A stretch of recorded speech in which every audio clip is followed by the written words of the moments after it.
ဒါလေးကတော့ဂျိုးရဲ့နေပြီးတော့ဆင်ရွှေရနာဆိုင်ရဲ့ပထမဦးထုတ်တဲ့ဒီဇိုင်းလေးပါဂျိုးစိတ်ကြိုက်ဒီဇိုင်းလေးပါရှင်တနင်္ဂနွေနဲ့ဗရန်များလေးနဲ့ Sagittarius ရဲ့ညာဆိုင်လေးကိုကြိုက်လို့အဲ့ဒီနာမည်ကိုပေါင်းပြီးတော့ထုတ်ထားတာဖြစ်ပါတယ်အဲ့ဒီဆိုင်နဲ့အဲ့ဒီနာလေးတွေကိုကြိုက်တဲ့သူတွေရောအားလုံးနဲ့ရောလိုက်ဖက်ပါတယ်ရှင်ရွှေသားထူထူလေးနဲ့ခတ်ထားတာဖြစ်တဲ့အတွက်ဝက်တက်ဝတ်မယ်ဆိုလို့ရှိရင်လည်းအဆင်ပြေတယ်ဒေးလီဝတ်မယ်ဆိုလည်းအဆင်ပြေတဲ့စိုက်လေးပါရှင်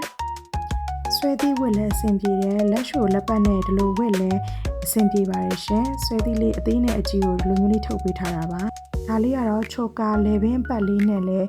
ရှို့ပြီးတော့ဆွဲလို့ရပါတယ်လေဘင်းအကက်ကလေးလူငယ်ဆန်ဆန်ဆွဲကျင်လည်းရပါတယ်ရိုးရိုးဆွဲကြိုးနဲ့ဆွဲမယ်ဆိုလည်းရပါတယ်ရှင်ဆွဲသီးရတော့အကြီးနဲ့အသေးထုတ်ထားတာဖြစ်တဲ့အတွက်ကြိုက်တယ်လို့လက်ပတ်နဲ့ရောဆွဲကြိုးနဲ့ရောဆွဲလို့ရပါတယ်ရှင်လက်ကောက်လည်းလုပ်လို့ရတယ်ဆွဲသီးလည်းလုပ်လို့ရပါတယ်အဲ့လိုမျိုးရှို့လေးနဲ့လုပ်ထားတာပါဆွဲချိုးနဲ့ဝတ်ချင်လည်းရပါတယ်လေဘင်းအကက်လေးနဲ့ဝတ်ချင်လည်းရပါတယ်ရှင်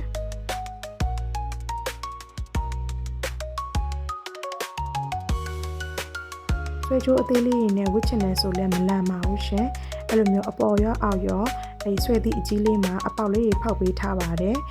မရွေ့အောင်ပေါ့နော်မလန့်အောင်လို့အဲ့လိုမျိုးလေးထပ်ပြီးတော့ဖောက်ပေးထားပါတယ်ဆွဲချိုးအသေးလေးတွေလည်းထည့်ပြီးဝတ်လို့ရပါတယ်ရှင်လူငယ်ဆန်ဆန်ချွတ်ကာလေးတွေနဲ့ဝတ်လို့လည်းအဆင်ပြေအောင်လုပ်ပေးထားတာပါရှင်ဆွဲသည့်အကြီးဆိုင်နဲ့လက်ပတ်အသေးဆိုင်ဆိုပြီး2မျိုးထုတ်ပေးထားတာပါရှင်